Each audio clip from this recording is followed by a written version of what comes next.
কৃষক কৃষি তার উন্নয়ন, সব নিয়ে আমাদের এই আয়োজন। বাংলার কৃষি, বাংলার কৃষি, বাংলার কৃষি। ফলবে ফসল, ভরবে গোলা, আরো বেশি বেশি। বাংলার কৃষি, বাংলার কৃষি, বাংলার কৃষি, বাংলার কৃষি, বাংলার কৃষি। সুপ্রিয় দর্শক, বাংলার কৃষি অনুষ্ঠান থেকে আপনাদের সবাইকে শুভেচ্ছা। কৃষি তথ্য, প্রযুক্তি, পরামর্শ এই সব নিয়ে আমাদের প্রতিদিনের কৃষি বিষয়ক অনুষ্ঠান বাংলার কৃষি। কৃষক ভাইয়েরা আমাদের আজকের বাংলার কৃষি অনুষ্ঠানে দেখবেন এ সময় আপনার মাঠ ফসলের করণীয় সম্পর্কে একটি মাঠ প্রতিবেদন, সেই সঙ্গে কৃষি বিষয়ক কিছু গুরুত্বপূর্ণ তথ্য এবং পরামর্শ, আর শেষাংশে থাকছে মৎস্য বিষয়ক প্রতিবেদন। শুরুতেই মাঠ প্রতিবেদন।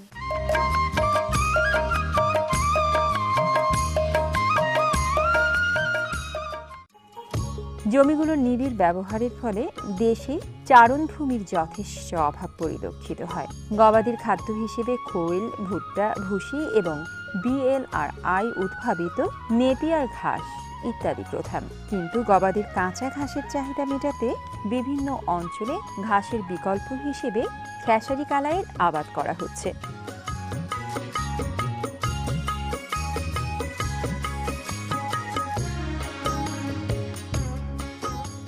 খেসারি কালাই গবাদির জন্য একটি উৎকৃষ্ট কাঁচা ঘাস।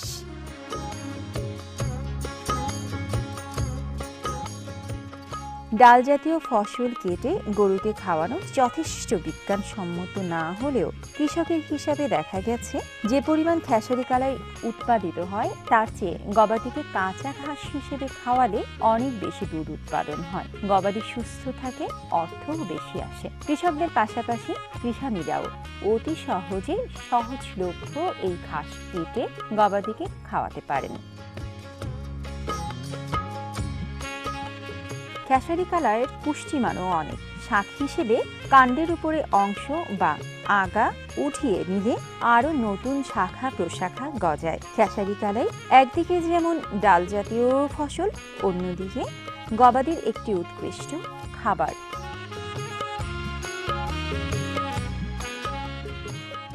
আমরা খেসারি কালাই আবাদ করি, বিঘে বোধ 8 থেকে 10,000 টাকা পর্যন্ত বিক্রি করি। আর গরু খাওয়াই, ঘাস হিসেবে খাওয়াই, আমরা গরু পাকাই নিয়ে।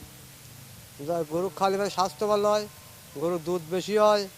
আবার মনে করেন যে সেই শাকটা মাথার উপকার, মাথাটা কাটিলে শাক হয়, এটা খালি মানুষের উপকার হয়। সেই হিসেবে আমরা মনে করেন খেসারি কলাই বলি। কলাই বিক্রি করলে পারেও মনে করেন যে বিঘে বোধ 10 থেকে 15 মণ কলাই জন্মান যায়, কিন্তু আমরা তো জন্মাই নিয়ে কি দুধ বেশি করার জন্য। গরু দুধ বেশি হলে স্বাস্থ্য ভালো একটা গরু মনে করেন যে 80 থেকে 90, 1 লাখের উপরে পর্যন্ত বিক্রি করা যায়। আমার এই দেশে গরু পালে, আমি 3টে গরু পালি। 2টে গাই গরু আর হাতে বাছুর থাকে, আঁড়ি থাকে। মনে করেন যে দুধের টাকায় ওগুলো মানুষ হওয়া যায়, নিজেরও চলে যায়।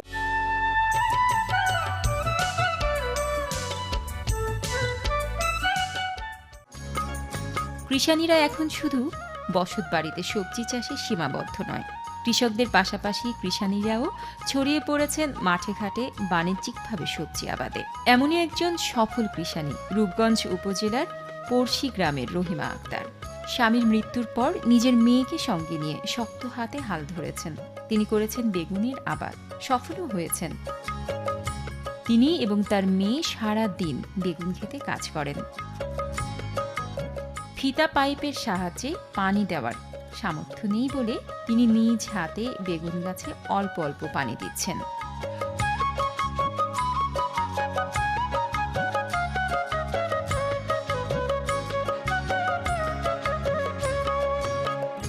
এই সফল কৃষানীর জমিতে বিটি বেগুনের আবাদ করা হয়েছে। কৃষক ভাইদের জানা প্রয়োজন, বেগুনের প্রধান শত্রু হচ্ছে বেগুনের ডগা ও ফল ছিদ্রকারী পোকার আক্রমণ।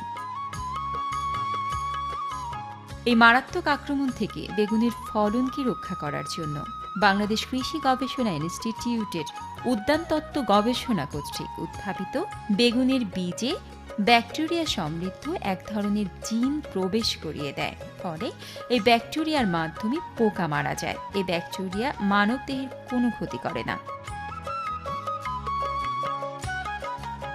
বিটি বেগুনে সাধারণত ডগা এবং ফল ছিদ্রকারী পোকার আক্রমণ হয় না, ফলে কৃষক প্রচুর ফলন পায়। বেগুনের জীবনকাল অন্যান্য সবজির চেয়ে একটু বেশি হয়। 140 দিন থেকে 170 দিন পর্যন্ত, অর্থাৎ 5 থেকে 6 মাস বেগুন পাওয়া যায়। বেগুন গাছের বেশ কয়েকটি পর্যায়ে থাকে, যেমন ফুল, কুঁড়ি এবং পরিপক্ক বেগুন। পরিপক্ক বেগুন উঠিয়ে নিলে 5 থেকে 7 দিনের মধ্যে কুঁড়ি আবারও পরিপক্ক বেগুনে পরিণত হয়। এভাবেই পর্যায়ক্রমে বেগুনের ফলন চলতেই থাকে।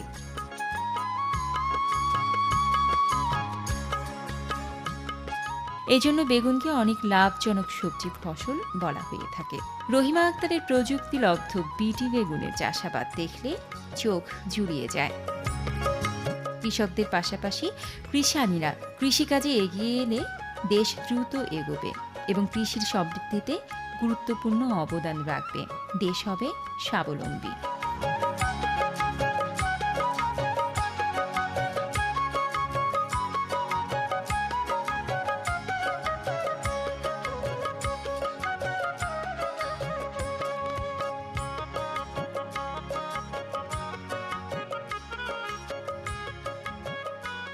বেগুন চাষ করে বেগুন হয়, এটা যেমন আর কি কোনো মতন খাইতেছি চলতেছি, নিজের কাজ নিজে করতেছি, কোনো শরম নাই লজ্জা নাই, নিজেরটা নিজে করে ধরে খাইতেছি আর কি। স্বামী মারা গেছে অনেক বছর ধরে।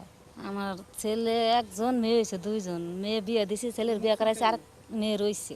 আমার এইসব ভরণ পোষণ করণ লাগে, লাইন করে লাগাইছি সুন্দর করে, এটা দাও পানি দিতেছি, নিজেরা করতেছি, খাটাছি, ঘরেরটা কাজ কইরা পরে এই বেগুন খেতে করেই থাই। বাংলার কৃষি, বাংলার কৃষি, বাংলার কৃষি।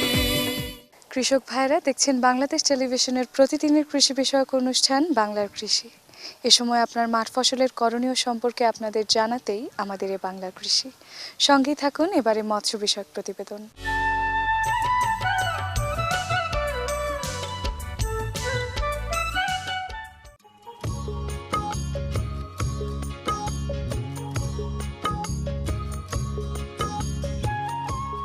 মাছে ভাতে বাঙালি।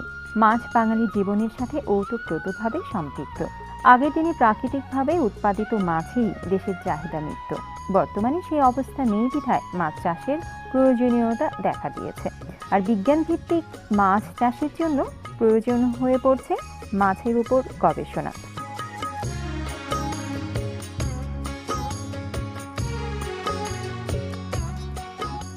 মাছের সামগ্রিক বিষয় বিবেচনা করে বাংলাদেশ মৎস্য গবেষণা ইনস্টিটিউটের প্রধান কার্যালয়ের পাশাপাশি এর বিভিন্ন উপকেন্দ্রে নানান ধরনের গবেষণা পরিচালিত হচ্ছে। যশোর উপকেন্দ্র 2002 সালে তার যাত্রা শুরু করে। এই উপকেন্দ্র বাওর এলাকায় মাছ চাষের কার্যক্রম হাতে নিয়েছে। এখানে গবেষণার জন্য মোট 16টি পুকুর রয়েছে। হালদা নদী থেকে পোনা এনে ব্রুড মাছ তৈরি করে এখানে রেণু উৎপাদন করা হয়। তাছাড়াও কই, শিং এবং পাবদা মাছের পোনাও উৎপন্ন করা হয়। পাবদা গুলশা বাংলাদেশের একটি অত্যন্ত সুস্বাদু এবং পুষ্টিকর মাছ। যশোরের চাষিরা এই মাছটি চাষ করতে চায়, বাট এই মাছের পোনা যশোরে বর্তমানে অ্যাভেলেবেল পাওয়া যাচ্ছে না। আমরা এই জন্য ময়মনসিংহ থেকে ছোটো আকারে কিছু পাবদা গুলশার পোনা নিয়ে আসছি। এটা আমরা এখানে ব্রুড হিসাবে রেয়ারিং করতেছি। এখানে রেয়ারিং করার পরে এর পোনা উৎপাদন করে আমরা যশোরের চাষিদের কাছে ডিস্ট্রিবিউট করার জন্য চেষ্টা করব। মাছের যেন অন্তঃপ্রজনন সমস্যার সৃষ্টি না হয়, সেই জন্য মৎস্য চাষিদের প্রশিক্ষণের মাধ্যমে সচেতন করার চেষ্টা করা হয়।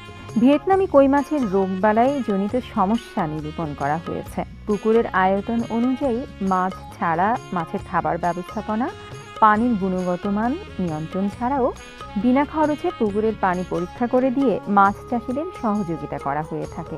মৎস্য গবেষণা ইনস্টিটিউটের প্রধান কার্যালয়ের নির্দেশনা মোতাবেক গবেষণা পরিচালনা করাই এই উপকেন্দ্রের প্রধান কাজ। যশোর উপকেন্দ্রের পরামর্শ এবং গবেষণালব্ধ জ্ঞান ব্যবহার করে অত্র এলাকার মাছ চাষিগণ অবশ্যই উপকৃত হবেন।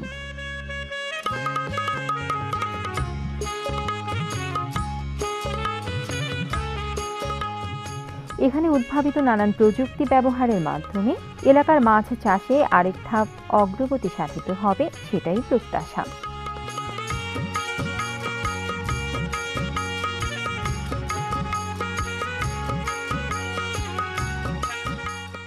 যশোর অঞ্চলে যে বিস্তৃত স্বাদু পানি রয়েছে, সেই স্বাদু পানিটাকে কিভাবে এর পরিবেশ প্রতিবেশকে অক্ষুণ্ণ রেখে মৎস্য চাষের একটা স্থিতিশীল টেকসই উন্নয়ন করা যায় এবং মৎস্য চাষকে বাংলাদেশকে সমৃদ্ধ করা যায়, সে উদ্দেশ্য নিয়ে কিন্তু এই উপকেন্দ্রটি প্রতিষ্ঠিত হয়েছে।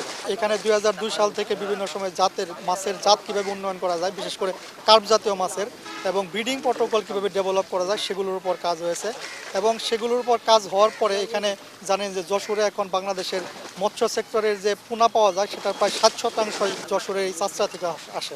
আমাদের এই উপকেন্দ্র থেকে তৈরিকৃত যে ব্রিডিং প্রোটোকল এবং জাত উন্নয়নের পরে যে সমস্ত মাছ আমরা এখান থেকে তৈরি করেছি, সেগুলোর সুফলই কিন্তু আজকে যশোরের চাষাবাসী তথা বাংলাদেশের সমগ্র দেশের মানুষ মৎস্য সেক্টরের উন্নয়নের সুফল ভোগ করতেছে। বাংলার কৃষি, বাংলার কৃষি, বাংলার কৃষি। দর্শক দেখছিলেন মৎস্য বিষয়ক প্রতিবেদন। এরই সঙ্গে শেষ করছি আমাদের আজকের বাংলার কৃষি। বাংলার কৃষি আগামীকাল একই সময় প্রচারিত হবে। আমাদের অনুষ্ঠান সম্পর্কে আপনাদের যে কোনো মতামত আমাদের লিখে পাঠাতে পারেন। আমাদের লিখবার ঠিকানা: প্রযোজক বাংলার কৃষি, কক্ষ নং 222, বাংলাদেশ টেলিভিশন ভবন, রামপুরা, ঢাকা। আমাদের ইমেইল নাম্বার banglarkrishi@ais.gov.bt। আমাদের ফেসবুক আইডি বাংলার কৃষি। আপনারা ইচ্ছা করলে আমাদের অনুষ্ঠানটি ইউটিউবেও দেখতে পারেন। কৃষক ভাইরা, আপনারা ভালো থাকবেন, সুস্থ থাকবেন, এই কামনায় শেষ করছি আমাদের আজকের বাংলার কৃষি। আল্লাহ হাফিজ। কৃষক কৃষি তার উন্নয়ন, সব